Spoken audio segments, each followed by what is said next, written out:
காதலன் கைவிட்டதால் திடீரென வந்த நண்பனை திருமணம் செய்த இளம்பெண். பெற்றோர்கள் எடுத்த வினோத முடிவு. என்ன நடந்தது? காதலனுக்காக பெற்றோரை விட்டு ஓடி போய் ஏமாற்றம் அடைஞ்சு வேற ஒருவரை திருமணம் செய்யற சம்பவங்கள் சினிமாவில அதிகமா பார்த்திருக்கோம். ஏன் நிஜத்துல கூட ஒரு சில சம்பவங்கள் நிகழ்ந்திருக்கு. ஆனா இது எல்லாத்தையும் மிஞ்சுற அளவுக்கு ஆச்சரியப்பட சம்பவம் ஒண்ணு இங்க நடந்திருக்கு. மத்திய பிரதேச மாநிலம்ல இந்தூர் பகுதியை சேர்ந்தவர் தான் ஷத்தா திவாரி. இவங்க கல்லூரி படிப்பை முடிச்சு இவங்களுடைய வீட்டுல பெற்றோர் பராமரிப்புல தான் வளர்ந்துட்டு வராங்க. அப்போதான் அதே பகுதியை சேர்ந்த வாலிபர் ஒருவரோட அவங்களுக்கு பழக்கம் ஏற்பட்டு நாளடைவுல அது காதலா மாறி இருக்கு. ரெண்டு பேருமே ஒருவரை ஒருவர் ரொம்பவே தீவிரமா காதலிச்சுட்டு வந்திருக்காங்க. இவங்களுடைய காதலன் எந்த ஒரு சமயத்திலயும் உன்னை கைவிடவே மாட்டேன் அப்படின்னு அடிக்கடி வாக்குறுதியும் கொடுத்துட்டு வந்திருக்காரு. இது ஒரு புறம் இருக்க, மறுபக்கம் இவங்களுடைய காதல் விவகாரம் ஷத்தா திவாரி வீட்டிற்கு தெரிய வந்திருக்கு. அவங்க இந்த காதலுக்கு கடுமையா எதிர்ப்பு தெரிவிச்சிருக்காங்க. இதனால ஷத்தா திவாரி எப்படியாவது வீட்டை விட்டு வெளியேறி காதலனை திருமணம் செய்யணும் அப்படின்னு முடிவு செய்றாங்க. இது பற்றி அவங்க காதலன் கிட்டயும் சொல்றாங்க. அவரும் அதற்கு சம்மதம் தெரிவிக்கிறாரு. இப்படி இருக்கும்போதுதான் சம்பவத்தன்று ஷத்தா திவாரி தன்னுடைய உடைமைகள் எல்லாத்தையும் எடுத்துக்கிட்டு வீட்டை விட்டு புறப்படுறாங்க.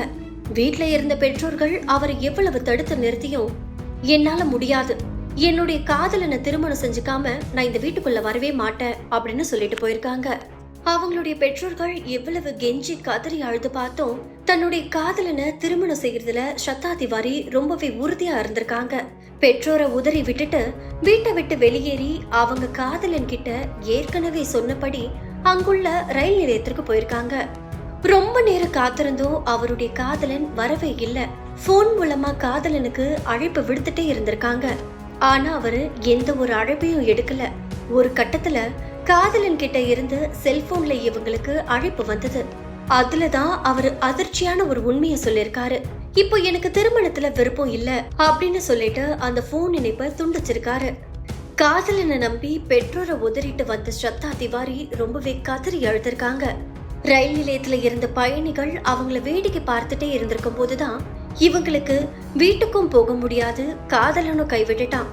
என்ன செய்யறது அப்படின்னு தெரியாத ஷத்தா திவாரி ரொம்ப நேரம் அதே இடத்துல உட்கார்ந்து அழுதுகிட்டே இருந்திருக்காங்க.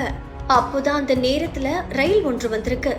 அந்த ரயில்ல ஏறி இருக்கையில அமர்ந்திருக்காங்க.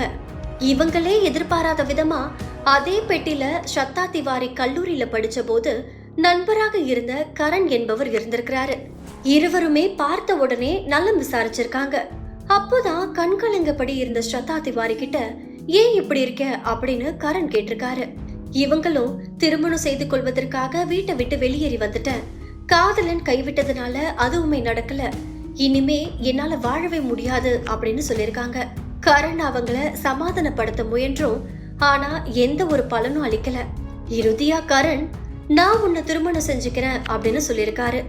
அந்த நேரத்துல ஷத்தா நம்பிக்கை துரோகம் செஞ்ச காதலனை விட ஆபத்துல உதவுற நண்பன் எவ்வளவோ மேல் அப்படின்னு யோசிச்சு சம்மதம் தெரிவிச்சிருக்காங்க. இருவருமே அங்க இருக்கிற ஒரு கோவில்ல திருமணமும் செஞ்சுக்கிட்டாங்க. இதை தொடர்ந்து இந்த தம்பதியினர் போலீஸ் நிலையத்துல சரணடைஞ்சிருக்காங்க. போலீசார் இளம்பெண் பெற்றோர் அழைச்சு பேச்சுவார்த்தையும் நடத்திருக்காங்க. அப்போதுதான் பெண்ணோட பெற்றோர் ஒரு ட்விஸ்ட கொடுத்திருக்காங்க. என்னுடைய மகளை 10 நாளைக்கு கணவர்கிட்ட இருந்து பிரிச்சு என்னுடைய வீட்டுல பாதுகாப்பா வச்சுக்கிறேன். 10 நாளுக்கு அப்புறம் அவங்க ஒருத்தருக்கு ஒருத்தர் உண்மையாவே விரும்பினா இந்த திருமணத்தை ஏற்றுக்கொள்ளுறேன் அப்படின்னு தெரிவிச்சிருக்காரு.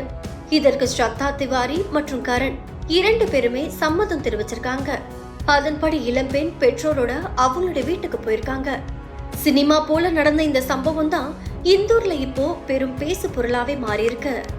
இவங்களுடைய திருமணத்தை பத்தி நீங்க என்ன நினைக்கிறீங்கன்னு கீழே கமெண்ட் பாக்ஸ்ல கமெண்ட் பண்ணுங்க.